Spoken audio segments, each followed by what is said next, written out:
is Sean Clark, writer-producer of Blackwater, Tobacco's Pond. I've got scars. You should get scars too.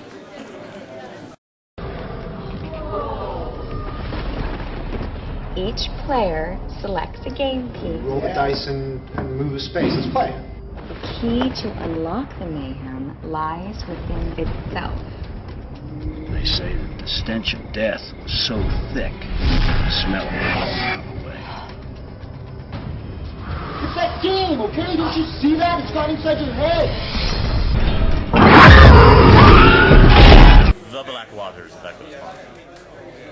It is basically about 9 friends who take a trip to an island that has a Victorian house on it, and they basically, through a series of circumstances, uncover this hidden room that has all these artifacts in it, one of which appears to be a game. They take it upstairs, they start playing it, and basically the game starts to sort of change everybody and turn them against each other, and things that bother friends about friends, whether it be jealousy or envy or lust or anything like that. It heightens it and basically brings it to a boil, and it turns into 9 friends basically stalking each other on an island. Sort of evil Jumanji meets Battle Royale. Well, I'm sure it's not an evil Jumanji. What was the inspiration behind the film? Well, honestly, it was a rewrite job for me. The script was given to me to read just to get my opinion on it. And honestly thought the script was pretty bad, but I liked the idea at the core of the script.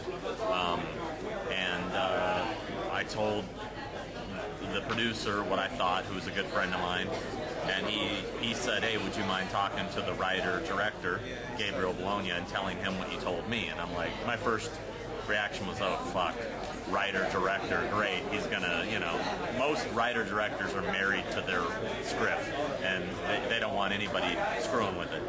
So I'm like, okay. So I went to this meeting and met Gabe, and he was just super laid back, super cool, and I told him, I kind of was being very nice to him about the things I thought was wrong with it. And then he just kind of looked me dead in the eye and just said, so tell me, if you were directing this, what would you do? And I go, really? And he goes, yeah, just lay it out. And I said, okay. And I just threw out a laundry list of what was wrong with it. And he just kind of sat there and went, go for it. And I'm like, go for it? What do you mean? He goes, rewrite it. So, okay. So I rewrote it, and I changed like probably 70% of it. And I'm thinking, man, when he reads this, he's going to be like, where's my script? It's not there anymore, But fortunately, he loved it, and everybody loved it, and it's basically my script kind of got the project greenlit. So, for those who don't know, how did you get in the business? Well, which business is that? You mean screenwriting or just horror in general? Horror in general. I'm still a fan. I was a fan. I am a fan, and I was going to horror conventions. God, I think I went to my first one in 1989, Fangoria convention in LA. And as I went to them, I started to build relationships with a lot of the celebrities, and I've always kind of had a little more of,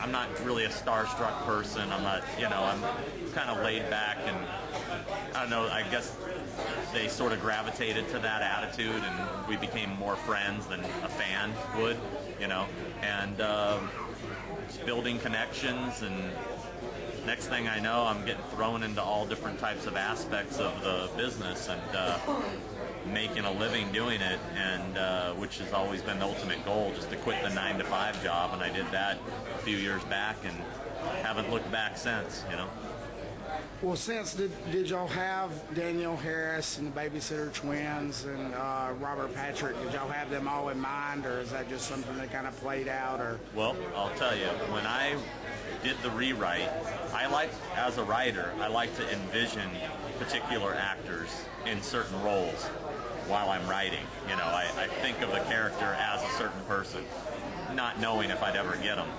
And I definitely wrote the script with Danielle Harris in mind for Kathy. She was the one I was thinking about. James Duvall in mind for Rick. He was the one I was thinking about. Everybody else, those are the only two that I wrote with them in mind and got. And then Robert Patrick's one of the only cast members I didn't bring to the table. I got the script to Danielle originally. Strangely enough, Hannah Hall was supposed to play Kathy, and she actually dropped out about 2 weeks before we were supposed to start filming. She was really exhausted off another movie, and she just said, you know what, I just can't do one back to back right now. So I sent the script to Danielle. Actually, never sent it to her the first time because I honestly didn't think she'd do it, you know. And she read it and loved it, and we got lucky, and Danielle came on and saved the day. The twins was an afterthought. As I got to be good friends with them, I was like, man, I'd love to work with them. They're so much fun to be around. And then I was thinking, what if I turn these two girls into sisters? Because originally it was written they were just two friends. So that was a major rewrite, making them sisters and making them twins. And so I let them read it before I did that, and they loved it, and they wanted to do it. So then I changed it, made them twins. And then James Duvall, he was on board from get-go. And Nick Manell, who's in Rob Zombie's Halloween and the new Friday the 13th remake, I really fought for him. He actually came in, did a read, and they thought he looked too old for the part. There was kind of some miscommunication between me and Nick, and he didn't shave, and I think he thought that I was saying that they were concerned he'd be too young because he had just played 17 in Halloween when he was really 30. And so anyway, they said, oh, no, yeah, he's too old, looks too old. I'm like, are you kidding me? No way. And so I talked to him, and I convinced them to let him come back, shave, you know, dress younger, and come back, and he nailed it and got the gig.